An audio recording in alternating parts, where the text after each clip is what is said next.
한진그룹 경영권을 두고 조원태 회장과 조현아 전 대한항공 부사장 측이 남매의 난을 벌이고 있는 가운데 시민단체가 오늘 두 사람을 특정경제가중처벌법상 업무상 배임 및 횡령 혐의로 고발했습니다. 대한항공이 프랑스 에어버스에서 항공기를 구매하며 170억 원대의 리베이트를 받았다는 의혹과 관련돼 있는데 어떤 내용인지 고발장 접수 기자회견 현장을 장한지 기자가 다녀왔습니다. 참여연대 민변 등 시민단체가 오늘 서울 서초동 중앙지검 앞에서 기자회견을 열고 조원태 한진그룹 회장과 조현아 전 대한항공 부사장, 성명불상의 대한항공 임원 등을 특경가법상 배임 및 횡령 혐의로 고발한다고 밝혔습니다. 대한항공이 지난 1996년부터 2000년까지 5년간 10대의 A330 항공기 구매 계약을 체결하면서 성명불상의 대한항공 고위 임원에게 1,500만 달러의 리베이트를 받기로 했고 2010년부터 2013년까지 세 차례에 걸쳐 모두 174억 원의 리베이트가 전달됐다는 것이 고발장 내용입니다. 이는 에어버스의 리베이트 혐의에 대해 프랑스와 영국, 미국 검찰 조사 결과 밝혀진 사실이라는 것이 이들의 주장입니다. 실제 지난 1월 말 에어버스에 대한 프랑스 법원 판결문엔 Sales Campaigns with Korean Air, 대한항공과 세일즈 캠페인이라는 문구가 적혀 있고 에어버스는 우리 돈으로 4조 6천억 원의 벌금을 내는 것으로 검찰 및 재판부와 최종 합의했습니다. 관련해서 당시 조원태, 조현아 남매가 대한항공 등기이사였고 특히 조원태 회장의 경우 리베이트 당시 경영전략본부장으로 에어버스 구매에 직접 참여한 만큼 리베이트 사실을 인지하고 있었을 것이라는 게 이들의 주장입니다. 리베이트 사실은 이미 확정된 것임에도 불구하고 그 조원태 측에서는 마치 아직 사실관계가 확정되지 않은 것처럼 이야기하는데 전혀 사실이 아닙니다. 2010년부터 2013년까지 세 차례에 걸쳐서 받은 것으로 나타나 있습니다. 이 경우 리베이트가 대한항공이 아닌 대한항공 오너 일가로 흘러들어갔다면 특경가법상 횡령과 배임에 해당합니다. 대한항공은 지난 2000년에도 고 조양호 회장이 1천억 원대 리베이트와 수백억 원의 세금을 포탈한 혐의로 징역 3년에 집행유예 5년을 확정받은 바가 있습니다.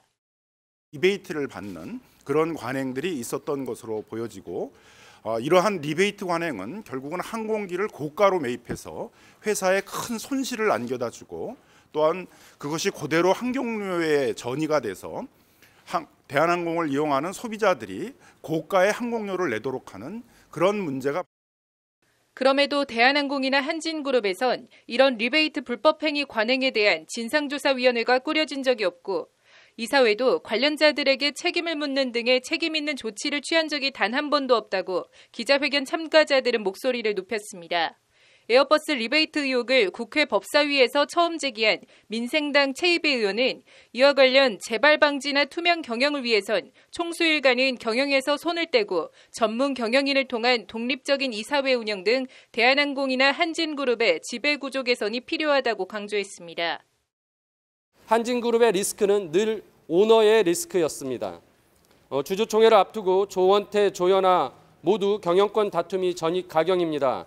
특히 리베이트 의혹에 관련해서 의혹을 제기된 것에 대한 부분은 사과도 없이 서로 연관된 자리에 있었을 것이라고 서로 공방만 펼치고 있습니다. 검찰 수사를 통해서 반드시 이 의혹이 해소되어야 되고 오너 리스크가 해소되어야 합니다. 기자회견 참가자들은 한진 관련 주식을 다량 보유하고 있는 국민연금이 적극적으로 나서야 한다고 목소리를 높였습니다.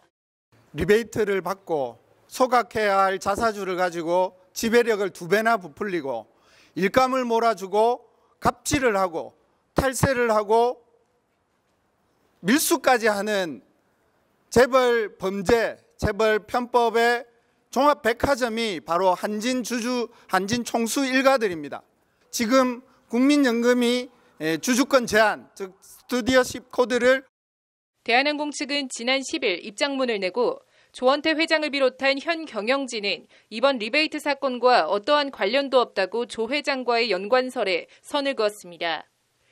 조현아 전 부사장은 오늘 법률 대리인인 법무법인 원을 통해 이번과 같은 항공기 구매 리베이트 건은 있어서는 안 될 부끄러운 일이라며 어떤 불법적 의사결정에도 관여한 바가 없다고 강조했습니다.